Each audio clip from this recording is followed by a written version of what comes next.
reason I was so attracted to what you do is that everything is all about marketing, whether you're speaking to your partner or you're speaking to your children.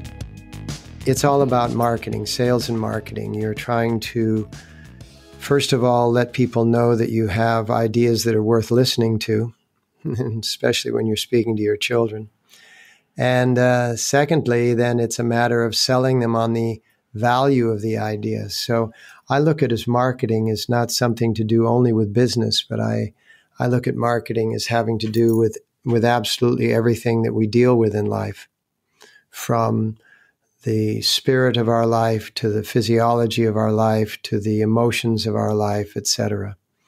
So I don't find it to be at all unusual to be a Guru Singh, which is my name, speaking to Scott Martin on the concept of what you said, mindful marketing. I love that. I love that title.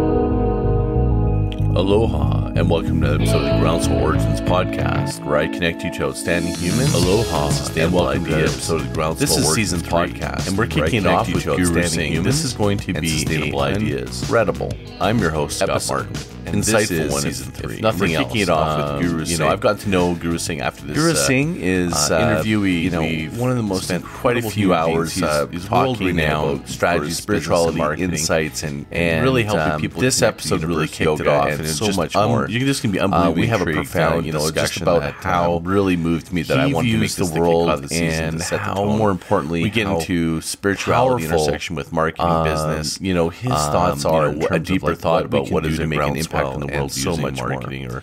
So without further ado, as we're now calling let's it. Paddle in. Anyways, without further ado, let's paddle in.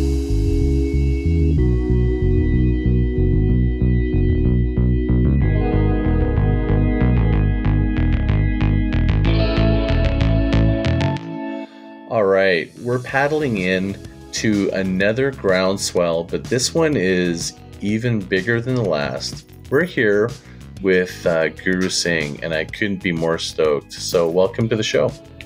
Thank you very much, Scott. We're looking forward to this opportunity to share our ideas and all that we are about. A lot of my audience is used to hearing a lot of marketing messages, and they're probably wondering, well, what is Guru Singh, and what does this got to do with marketing? And I think we'll connect those dots pretty soon. I think it would be really exciting for people to just hear a little bit of your background, if you don't mind, in terms of who you are, what you do, and anybody that just Googles you will suddenly just realize who you are. But in case of those who haven't heard you, it'd be great to hear a little bit from you. Excellent. I was born into a family that was steeped in yogic technology. I was born in the United States, and my mother was a musician and my father an artist, but they were both steeped in yoga because the generation before them on my mother's side had lived in Calcutta, India, and was studying under a man by the name of Sri Yukteswar, who was Paramahansa Yogananda's guru. And when Paramahansa Yogananda came to the United States, he's the author of Autobiography of a Yogi. Many of your listeners probably know of that title. And she came with him and served in his organization until his death in 1952. And I was born in 1945, so by the time I was born, it was already a deep part of our family. The teachings of yoga, the teachings of meditation, the teachings of consciousness and awareness, and all of the things that your Groundswell podcast is looking to develop. Along with everything that Tony Robbins and I work on together, that he works on, that I work on, that you work on. And so that was the very beginnings of my life. And I've been a musician all of my life, as well as a yogi, and as well as a teacher of meditation. And most of the things that we do in our outreach has a combination of music and meditation and yoga. And the reason I was so attracted to what you do is that everything is all about marketing, whether you're speaking to your partner or you're speaking to your children. It's all about marketing, sales and marketing. You're trying to, first of all, let people know that you have ideas that are worth listening to, especially when you're speaking to your children. And secondly, then it's a matter of selling them on the value of the ideas. So I look at it as marketing as not something to do only with business, but I look at marketing as having to do with absolutely everything that we deal with in life, from the spirit of our life to the physiology of our life to the emotions of our life, etc.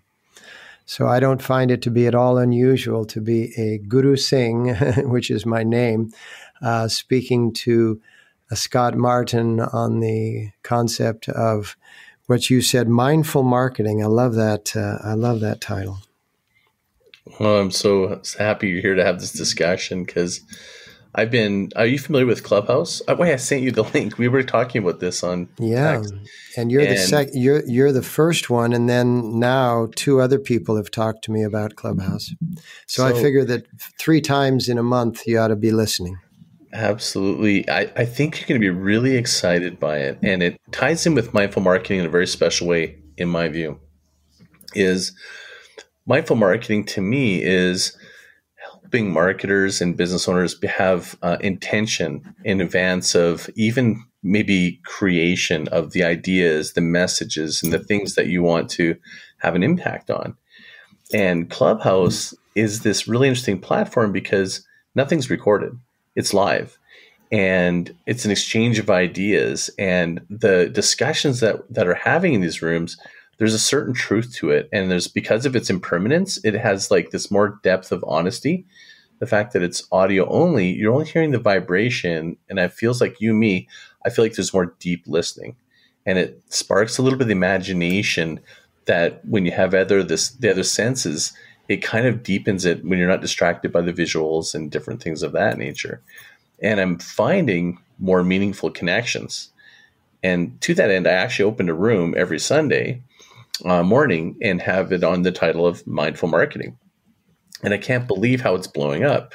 People are really interested in this, and people are coming with different modalities about, what if you looked at the chakras and your color scheme sort of like embodied the chakra that you wanted to activate and stuff. And we're having these really exciting discussions about this intersection. And that's why I thought of you. I was like, that's why I sent you the links. I'm like, I think you might be really interested in this. I'd love to have you in my room, but I think just even for yourself, I think you would really have an impact because there's an audience there that's just ready to listen and to dialogue. They come up and you can invite them up to ask questions. And it's just really creating this incredible sort of conversation that people are craving right now in this post, mid-pandemic or whatever you want to feel it is, and also getting a little bit something different than screen time. So that's my definition. Think about 2 things that are quite common in today's world. One is texting, and the other is screen time, both of which are a little impersonal. One of the things that you said was deep listening. The word for deep listening, the exact word for deep listening in Sanskrit is sunya. And literally it means listening with all of your senses. That means listening with your eyes and your skin, your smell and your taste, as well as your ears. And it is known to those of us who, practice deep meditation and dream time, lucid dreaming, etc.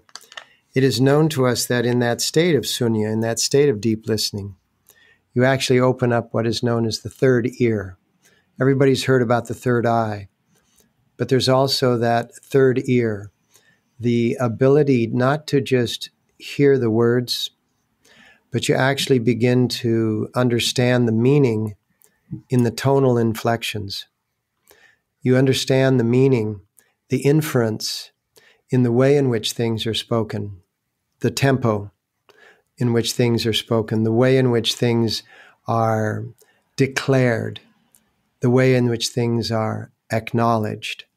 And this is an art that is obviously being practiced in Clubhouse to a degree, some of it in the conscious level, some of it in the subconscious level. But that's how we are able to communicate and reach and then touch and then embrace each other, which is, in my estimation, one of the roles of marketing is how do we embrace somebody with what it is that we're trying to share with them?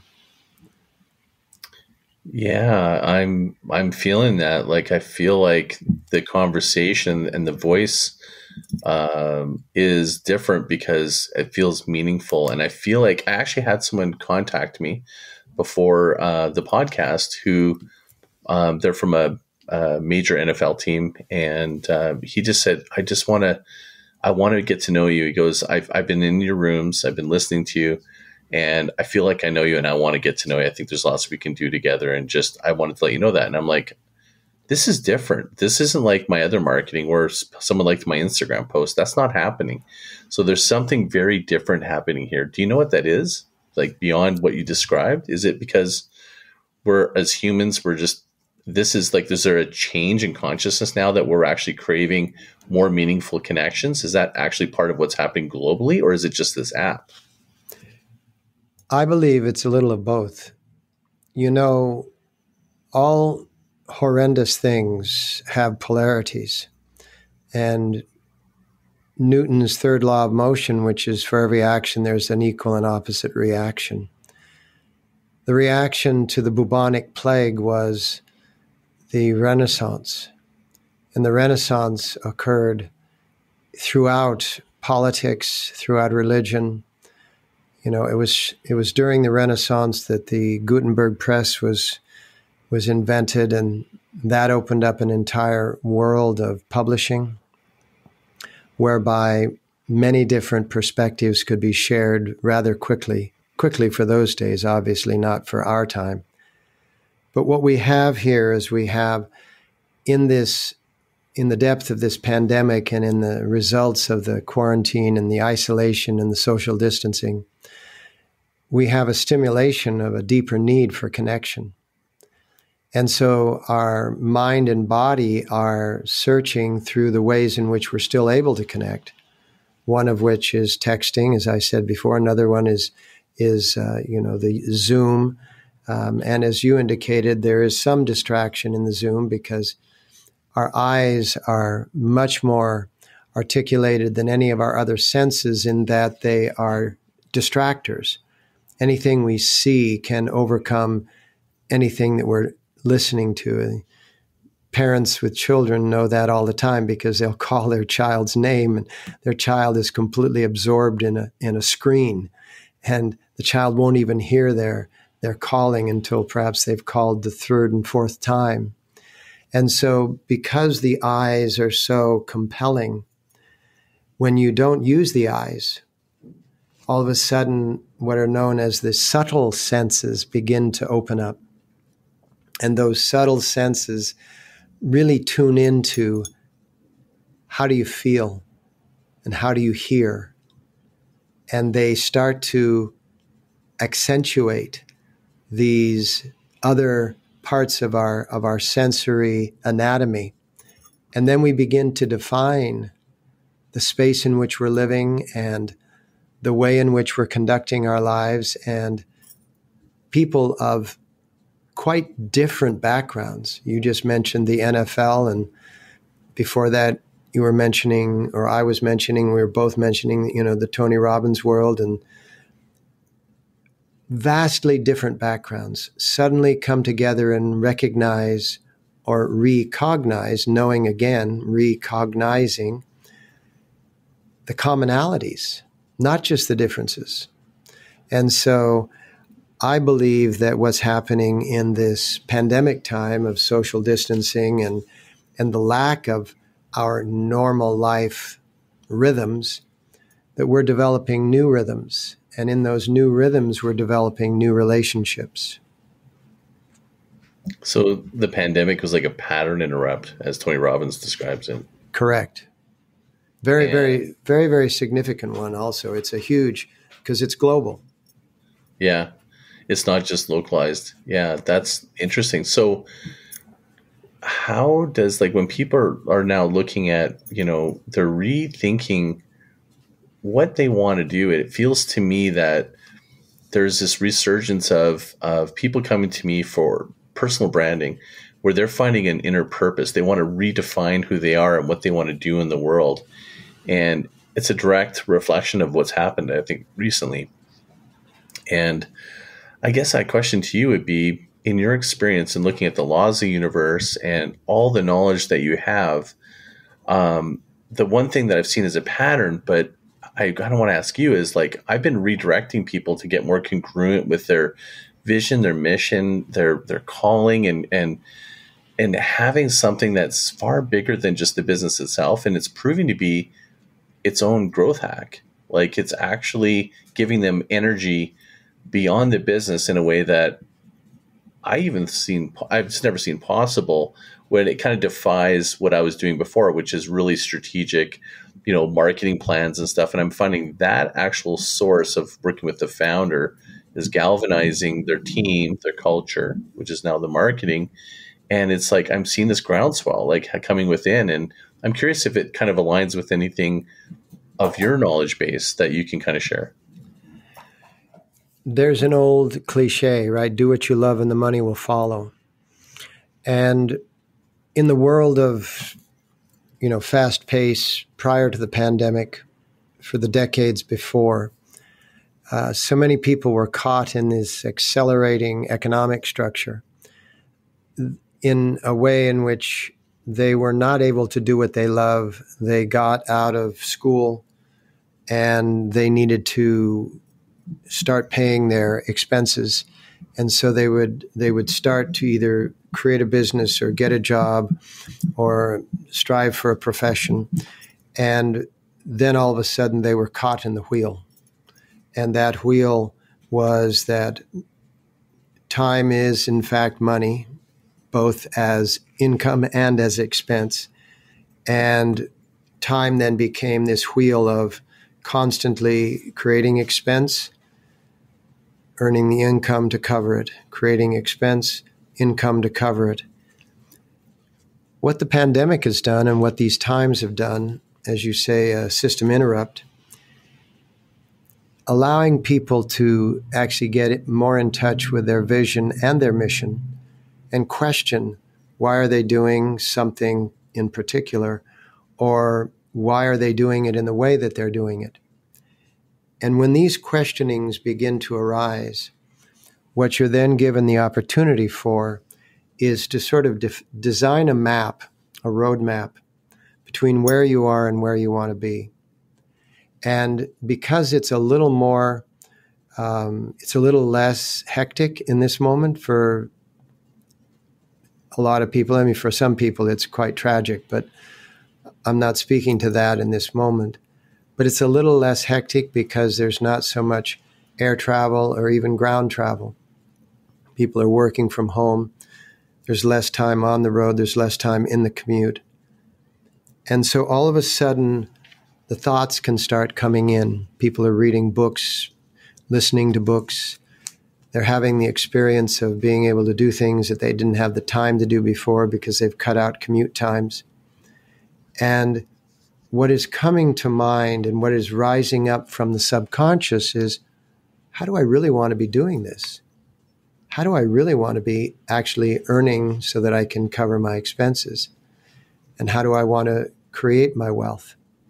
And so what we have here is we have an opportunity in this time, just like in the bubonic plague in the Renaissance, we have an opportunity in this time to not only rebrand, but sort of reboot our system and get more in touch with our personal vision, get more in touch with our personal mission, and allow these things to be more of a governing factor in our lives than just a dream in the background of our lives, take more of an active role in our lives. And with their taking this new shift, one of the things that I'm writing about is I'm just calling it tidal shift, which is we're leaving the age of attention and we're entering into the age of trust.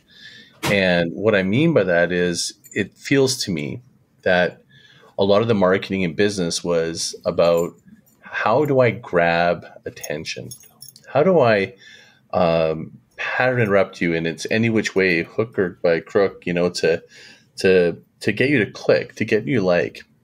You look at a lot of content, very visual, they call it clickbait or fake news, like that whole movement, and then it just sort of feels that there's just like it happened. It's already moving towards now where people are going, I want to trust something more. It's always been there, but I feel like now the businesses that play a little more of a long game, and it's always been around. I don't think it's like never not been there, but I feel like something different about the business and marketing where it's okay to be a little more deliberate.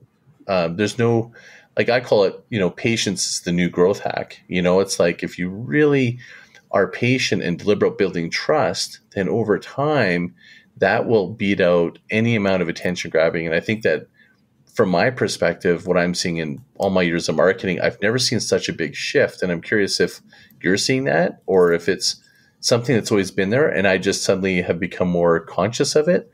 I'm just really curious what your thoughts are on that. There are attitudes in the raising of children and the circumstances around adopted children in the comparison between nurture and nature. And what I'm finding in what you're saying here is a deep similarity between nurture and nature. People have been nurturing their businesses, have been nurturing their careers, have been nurturing their jobs, basically through old standards. But those old standards weren't adopted by nature. Those old standards were adopted by the nature of competition. And if you look at what the nurture of competition, if you look at nature actually doesn't, in the greater sense, doesn't compete. If you look at the forest doesn't compete. That's how it prospers. The forest supports. And what you're looking at here is you're looking at business starting to look more towards nature rather than the nurture or the need to nurture an economic growth. The long game that you spoke of is more of, let's follow a natural path and eventually we'll be in that escalated growth, rather than let's work towards escalated growth regardless of what path we are to take. And so what you're saying a few years ago, it was the triple bottom line, right? How do you have not only profit and loss, but how do you also have the goodness and the wellness and the feeling inside of you as to how you're contributing to the betterment of the world as a business in and of itself. And we have two things going on. We have that on the one side, and then on the other side, we've got what you referred to as the growth of fake news and the growth of the illusion. And if you think about it, that's always been here. There's always been charlatans. There's always been, people selling what is cliche called snake oil. But in today's world, because of the digital condition, everything is far more obvious. And so across the board, we are seeing all of the advent of these fake promotions, the fake attitudes. And the yogis throughout the ages called it the illusion and the attraction of Maya, the attraction of that illusory field that is not real and not truth, but it seems like both. And so what happens in today's world is that it's the same as it's always been, but it's far more exposed. Then enter the pandemic, and all of a sudden everything sort of breaks apart. And that gives an opening. As the song, "The Crack is Where the Light Comes Through," you have the opportunity in that opening for the light to come through. It is not something that can be registered.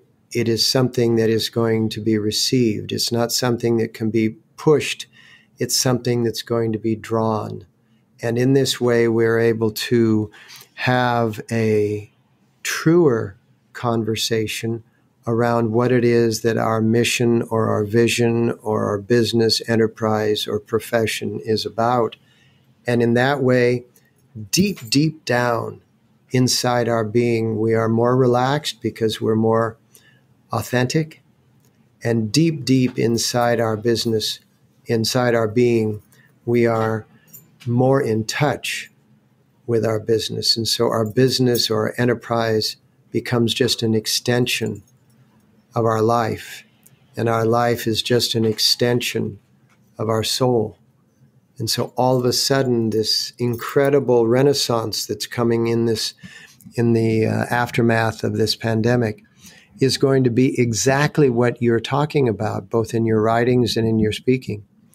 It's going to be that incredible hack of a system that needed a reboot, that needed a resurrection. Beautiful. There's so many things you said there that resonated with me. The one that I've been communicating is that, your business is like an ecosystem. And if you treat it as such, you are focused on being in balance where you need to be based on that time and collaborating. It's not about competition. And Exactly. If you think of a flower, it's attracting. And a lot of marketing has been sort of like push, sell, and convince to buy, where I'm saying, no, it's about buying into, your philosophy, your products, your process. It's like a different way of engagement, and trying to, if you focus so much on pushing, people naturally, it's like Tony calls it, the opposite push comes in effect. So I'm looking at that going, well, that makes so much sense to me for marketing, because I've been involved in so many transactional push sales activation campaigns that the numbers play out, but it just feels like it's a transaction. But when you I look at your posts and I look at other people that are creating more meaningful ones that people are drawn in, and you're getting a bit of buy-in, that just creates a different type of energy. And I feel like that is what people are craving, is not to be shouted to, but to be invited. It's an invitation. I kind of want to change the language. I guess maybe I'll share with you my bigger vision of what I'm aiming toward, but is changing the language. Like, people don't want to be customers. They're humans. And, like when people say, what's your hook? And, that to me is like, people don't want to be trapped. It's like, change the language. It changes the power of your marketing. If you go, it's an invitation, and an invitation is something that you want to invite, delight, and reward them for their time, attention, and energy, and this exchange. And my vision for the future, that what I want to do with this podcast, with my conversation with you, my Clubhouse that's just accelerating, is to change the way marketing is done, from being something that interrupts you, or to convince, cajole, and be basically like eye pollution or energy pollution. And instead, it's something that's a beautiful transaction of adding value, where by marketing itself, it's a value exchange, and thereby which you're slowly drawn in, and it creates these like deep networks of word of mouth and meaningful relationships that grow your business.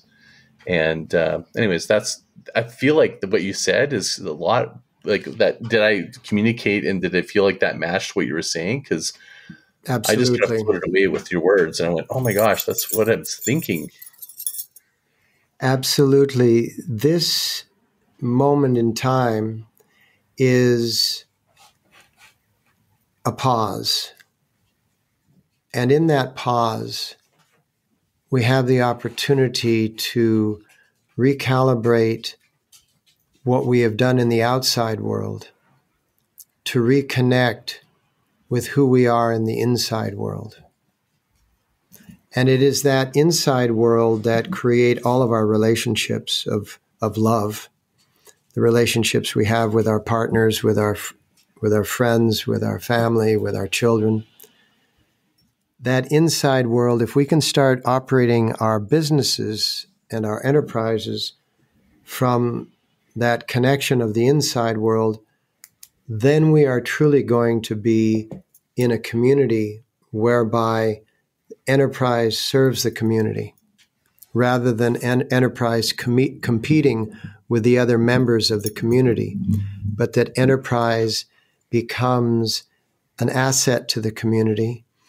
And the way in which we are able to build that relationship is in harmony rather than in aggressiveness or advantage.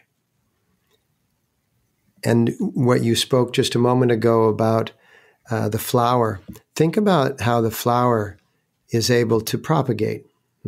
It needs the bees. And in order to achieve that connection with the bee, it has to create the pheromones of the smell. It has to create the optical illusion of its beauty and its colors, and it has to reach up into that sunlight. But it's not competing with the flowers around it. It's not saying, well, let me be more beautiful than the flowers around me. It's simply saying, let me be as beautiful as I can be. And there's no comparison. Imagine, a world without comparing beauty at the human level. That would be a world in which so many people would be more confident. Because if there's not comparison of how do I look, how do I sound, then everyone is going to be able to achieve their richest component of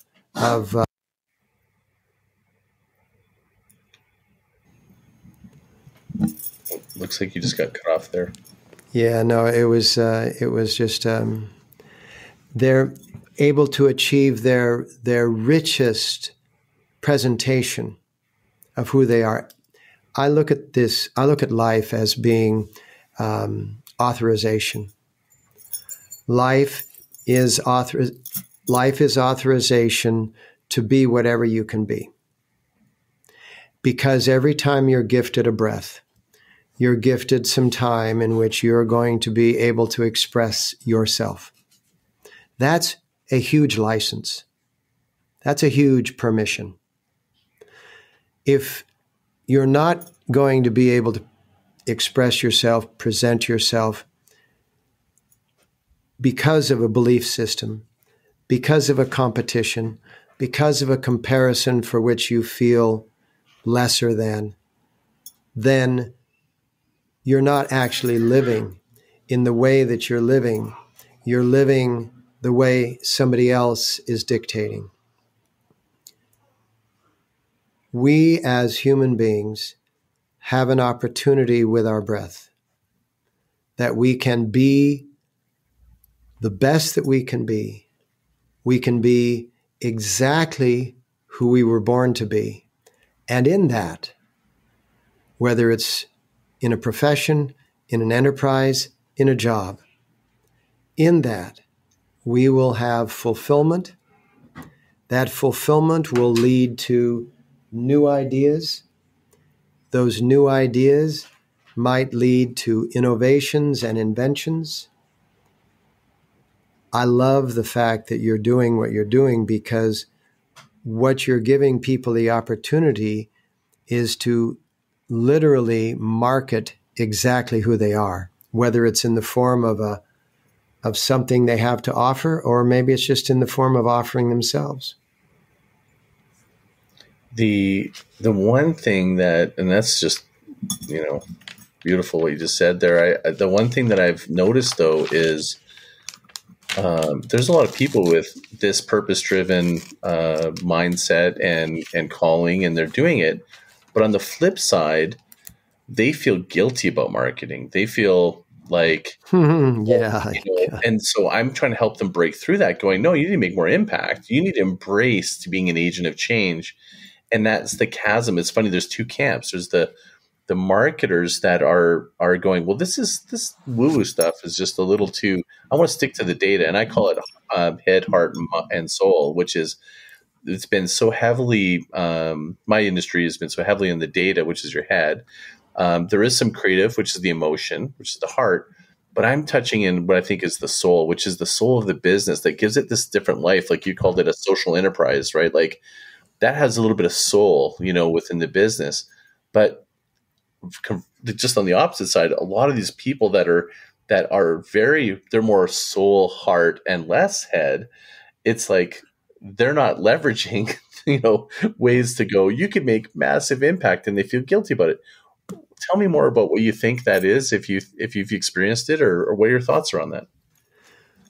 There's a great book called M as in Mary, M-braining, and in it talks about the three neurological centers: the head, the heart, and the gut. When you allow the head brain to dominate, and the head brain is the two-dimensional brain, right, wrong, good, bad, yes, no. You better use that when you're driving a car, because you need to know where to stay in your lane. You need to know where to stop at a red light. All of these things, it's a rules and regulation brain. The heart brain is a brain of circulation, effort to serve, relax, and you'll receive. That's what the heart does. That's what the lungs do. Both are organs of the heart-brain area. That they have to produce great effort to exhale or to pump blood into the system. And then they have to completely relax in order to inhale, in order to let blood come back from the system. And then there's the gut brain. And the gut brain is all about connection to nourishment. And that's a nourishment, whether it's in the food that we eat or the social circles that we walk in. It's all about connection and nourishment. Because human connection, we often hear that the human being is a social animal, and it is a social animal because those interpersonal connections are very nourishing, nurturing. And so as we move into the area of marketing and of selling some product of ourselves, there's this old sense that marketing is for aggressives, and I just want to be more comfortable and let people find me. That's actually unfortunate and inappropriate, because like the flower, if the flower says, I don't want to really toot my horn, I'm just going to kind of it would be a drab color the bees would never find. It would have no essence. It would have no scent that the bees would never smell. And so in order for things to really work, we need to promote. But it's not a promotion of competition. It's a promotion of opportunity. And that's the nature of this, what you call, the head, the heart, and the soul. Think of not so much the head, heart, and soul, but think of the head, heart, and nurturing and nourishment. Obviously, the soul is the nurturing and nourishment part of it, but sometimes just the word soul makes people feel like we're talking about something that isn't physical. Mm-hmm. But it is very physical. It's what allows us to actually have a physical experience. So I would want people to, if they were to take away one thing from this moment, I would want people to think of it is their authority that, if utilized, gives the opportunity for others to recognize a connection. It is their authority, if utilized, it allows others to recognize a connection. Is it a connection to your product? Is it a connection to your persona? Is it a connection to your abilities? But like the flower, if you give people that opportunity, they then have the freedom of choice as to whether to take that opportunity or not. But if you don't in some way create a color or a scent or something, right? Using the metaphor in an expanded version.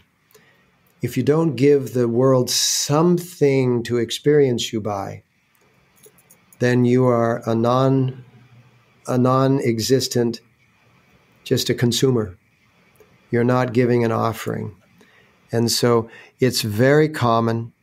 People on a path of higher awareness feel inhibited about, self-selling and self-marketing. But it's the way of nature. Nature markets itself.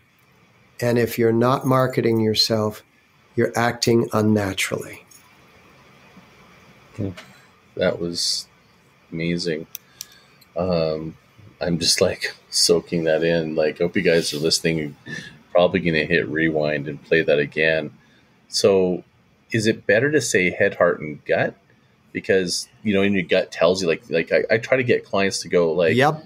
The short answer, and then I'll let you consider. The short answer is yes. Go ahead. Okay.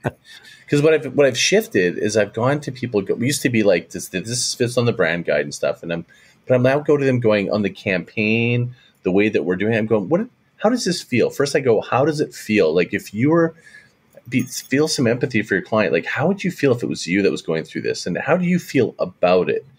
Then I go, what does your gut say? And that's what I've been changing, which is really counterintuitive to what I've been learned my whole career. But I'm finding it serving, and I'm creating better product content and strategies for my clients.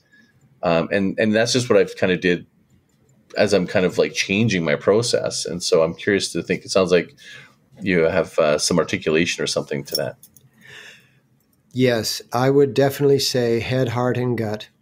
I look at the head as being two-dimensional, right, wrong, good, bad, yes, no, right? It's a binary system. I look at the heart as being the fourth dimension, which is the dimension of, sequential time.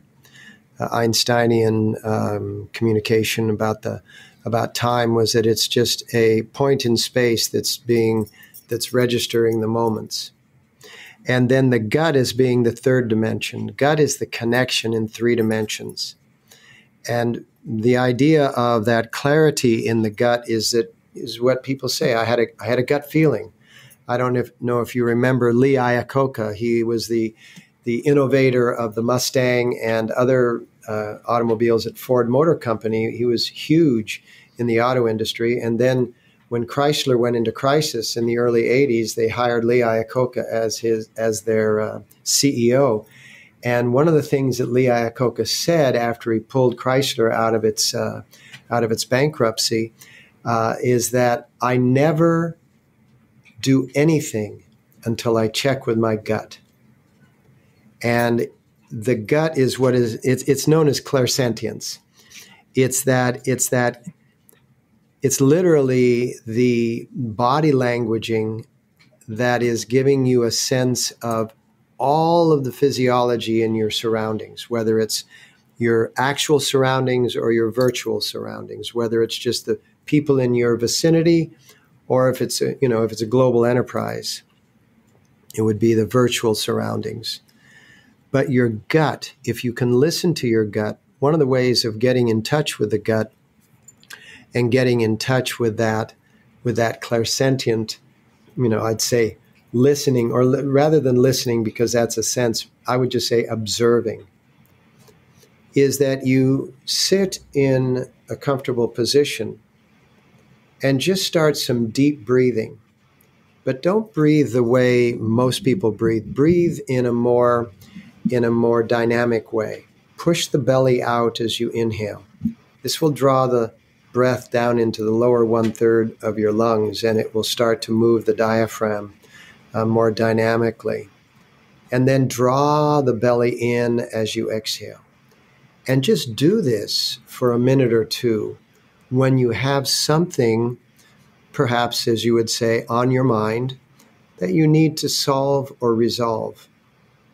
So you just sit there and you do this abdominal breathing, and you will find that inklings, if you will, notions will begin to arise.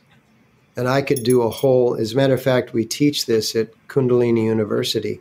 I could do a whole, anatomical diagram of this. But what happens is that notions begin to arise out of your purpose that then contribute to whatever it is you're thinking about. So rather than just going through the head brain of two-dimensional thought, now you're getting into the gut brain in which you're able to experience, okay, what is my body telling me? What is my deeper sense of this moment? What is my subconscious contributing to this moment? And there's a lot in that I'm not going to unpack in this moment because we don't have the time. But it is an opportunity to get more at the actuality and less at the illusion or what seems to be.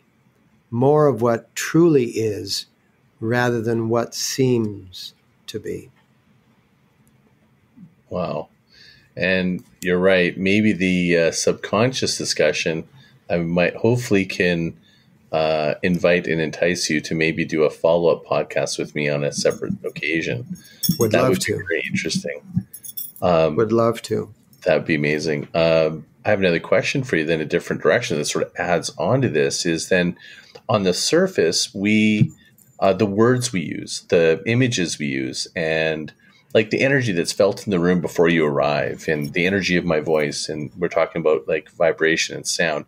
I'm looking at all these sort of modalities. I did an interview with, she was the former chairman of Louis Vuitton. She wrote a book called Aesthetic Intelligence. And she was talking a little bit about like how powerful really understanding the aesthetics and how that can really connect with people. And I'm wondering on a sort of spiritual level, energetic level, there was this one research that I saw where you could speak words that were positive or negative, and at a cellular level, the crystals, the cell construct, one looked beautiful, and when you spoke poorly to it, it looked almost rancid, and it was like physical, like scientific evidence of there's an action reaction that's very different in the power of the words. And I'm just wondering what your thoughts are, because we're talking about marketing and a lot of it now. We've talked about voice, but now talking about presentation layer.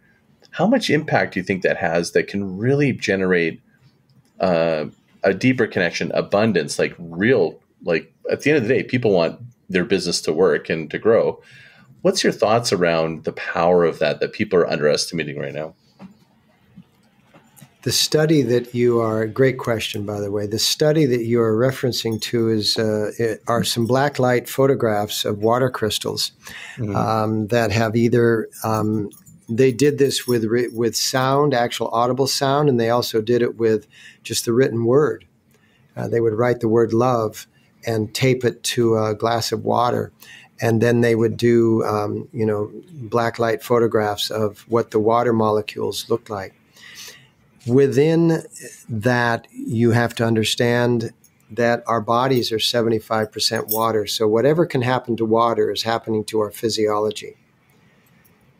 When we are saying words, and all words arise from somewhere, the mantric origin of all words, mantra simply means the projection of the mind through sound. That's what the word mantra means. The mantric words, why do so many words across all languages, when somebody gets hurt, they say, ouch? Ouch is not an English word. Ouch is a mantric word that is rather universal. Another mantric word that is rather universal is hey, when you're trying to get somebody's attention. Hey. And so words have origins, and those origins are within their fundamental core impulse. Little babies begin to verbalized through just sounds, through syllables. And these are the infant mantras of their needs needing to be met. So when you think about how powerful words are, and then we've employed gimmickry, and I don't say that with disrespect, I just say that as a way of expressing. We employ gimmickry to create words. Now we're working with mantras in a haphazard, random way.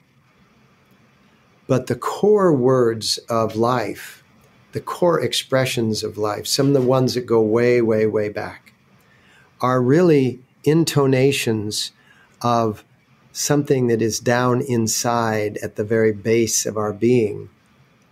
So when we say them, and water can measure the results, and I know the studies that you've been looking at, anyone listening can look them up online, water crystals under the influence of sound. They've also done influences of sound on being radiated off of metal plates where they put dust, so iron filings or dust of some kind on top of the plate. And they have found that certain mantric words, when spoken or sung or chanted into the microphone that then uses the metal plate as a speaker, these incredible sacred geometric patterns will start forming on top of the plate. All of that dust, all of that silt will start forming into these patterns. So what it demonstrates is there's connections between the words we speak, the way in which it makes the water in our bodies feel, the way it makes the water in our bodies structure, and the way then that structure through our glands and organs, which are absorbing that water and circulating that water in the blood and all of the other liquids, how do those then secrete the peptides and hormones to make us have feelings and emotions which end up in thoughts and opinions, etc.? So what you're talking about is literally at the core of human psychology, human sociology, human physiology. And if we were to think about it, we could extend it on into all other animals and plants as well. That sound, or in Sanskrit, what is known as shabad, sound is at the core of everything. So language and communication is extremely important. Therefore, bringing it all back home, the language of marketing, or the language, let's use the metaphor again, of a flower, the language of color, the language of scent, the language of all of these things is really what is at the base of how we get our ideas across. How do we get people interested? And not that we're trying to force them to buy. No, we're trying to show them that if they're interested, we have it, which is what you called early on mindful marketing. I'm just totally, my hair went up on my arms. It's funny. I didn't even realize what I was creating. One of the processes I take my clients through when I do branding is called, I call it, what's your brand mantra? And it's for them to describe the power words that evoke an emotional feeling that you want people to have as they interact with your brand. Perfect. And absolutely perfect. North Star and the center point for all the marketing. And you have to use that as your litmus test. Does this fly? Do we proceed with this? Or do we need to adjust this to be congruent with that feeling? Yes. Just added a whole new dimension to that. I didn't even realize, to be honest with you. You used a word congruent, and that congruency is so vital to health. So if you're congruent across the various aspects of your life, your family portion, your personal portion, your business portion, etc., your social portion, if it's all congruent, it doesn't have to all be the same, but if it has common threads, That's going to lead to physical health, mental health, ultimate wealth, etc. You used another word that also made my hair stand up, which was origins. And we're talking about the power of words. And I haven't told anybody this, so I'm going to make this official in this podcast right now.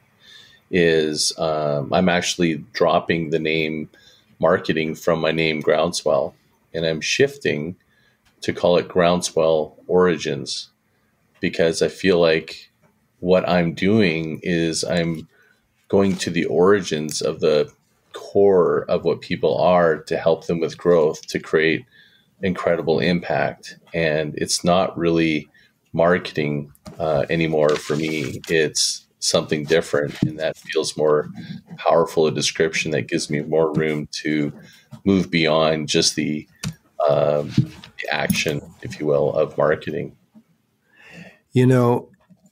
Origins is a very important word because it's about, where does it come from? How did I get here? How did this happen? All of those instances in our lives in which we're trying to discover the makeup that created it. The word origins comes up in something that is across the world, in the word religion. The word religion is what's conjoined or compound word made up of more than one word. You can either think of it as real origins or realize origins. That's where the word comes from, the realize origin or the religion, right? And so the real origin is the religion. And so many times people are talking about, they use the word religion in marketing. What is that? What is the core sense of your being? And I'm not talking about religious orders. I'm talking about just what's the religion of this, And again, it's about people speaking in mantric language. The word language, by the way, is the gauge of the length or gauge of the measure. Language was the gauge of the measure of what's in your psyche, what's in your consciousness. What is the language that you use? That presented the gauge of the measure. I'm beyond words right now. This is the most powerful interview I've done, and it's the perfect interview for 2021 to kick off basically I've just decided in this moment that this is going to be the first season 3 recording, and it's going to introduce my Groundswell Origins name at the same time. It is. And you and I were talking just before we started the recording about Groundswell, and I kind of want to end on a quick little discussion of the ocean,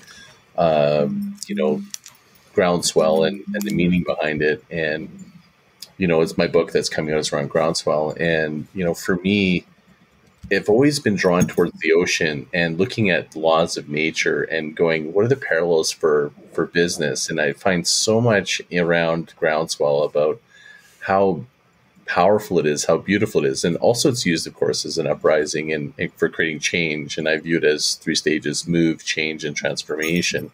And the same is for waves. It moves, it changes, and as it hits the reef, and it transforms into a breaking wave. And I'm just curious, when you heard the word Groundswell in my podcast and in your teachings, and looking at, for me, I'm looking at it as it's making future exponential, possibly geometric growth or impact on the world with a small beginning, just a ripple.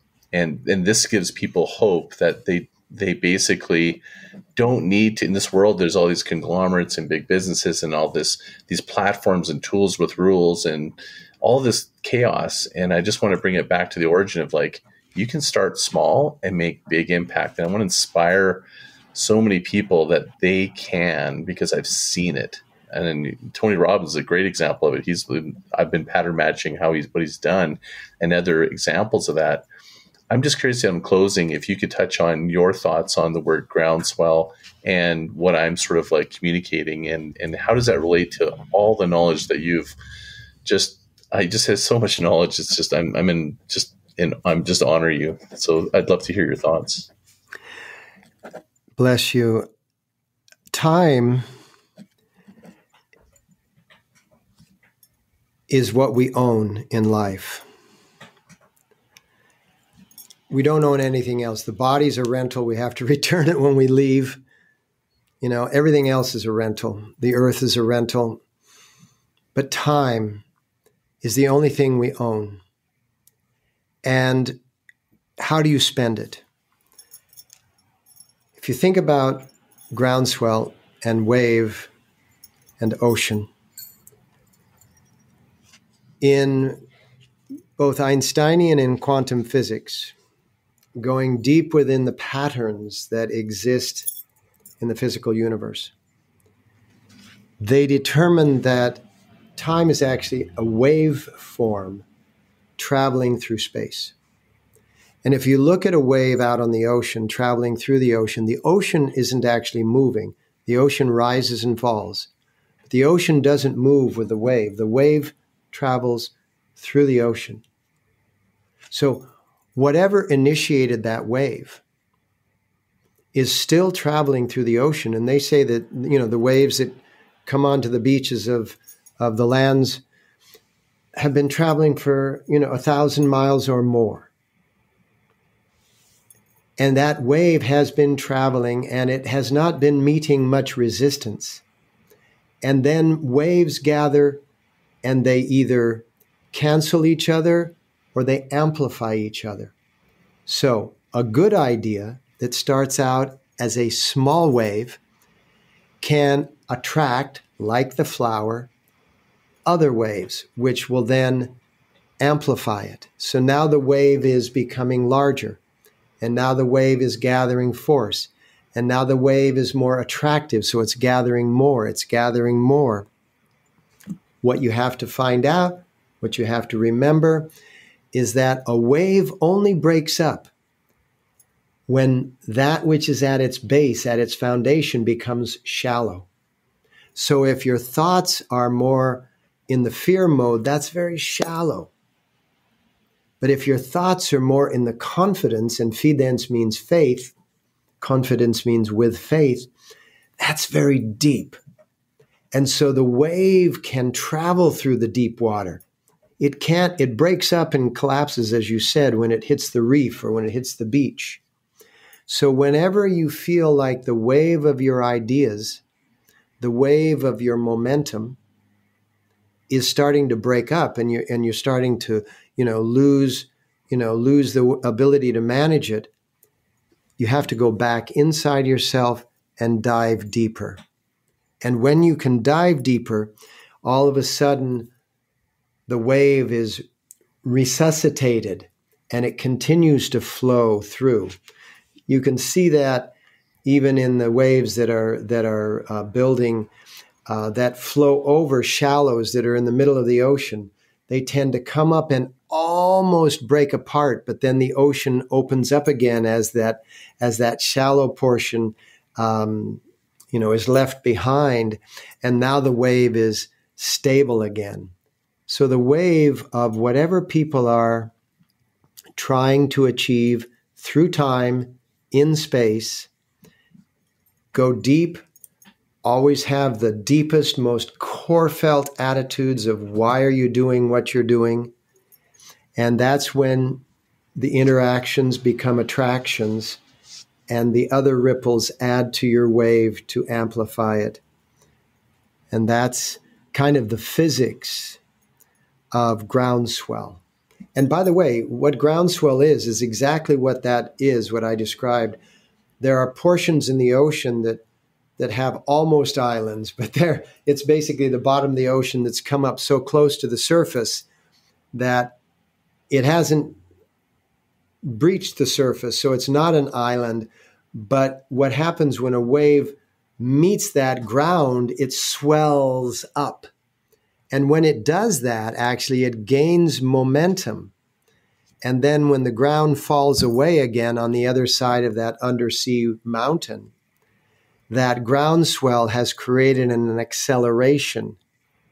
So you can use the shallowness, like you can use fear as a stimulant. You can use it as an accelerant, but don't use it to the extent that it ends up breaking up your idea or breaking up your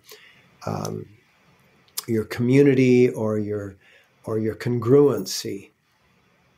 So the groundswell and the ocean and the time and your ideas and your brand all work together. Wow. Thank you so much for being on my show with your unbelievably profound insights. I'm beyond grateful for you taking the time and so grateful that you're able to join us. Did you want to share with everybody where they can follow you, or where you'd like them to point them to as they're listening to learn more from you? Yes. You can, my social media brand is Guru Singh Yogi.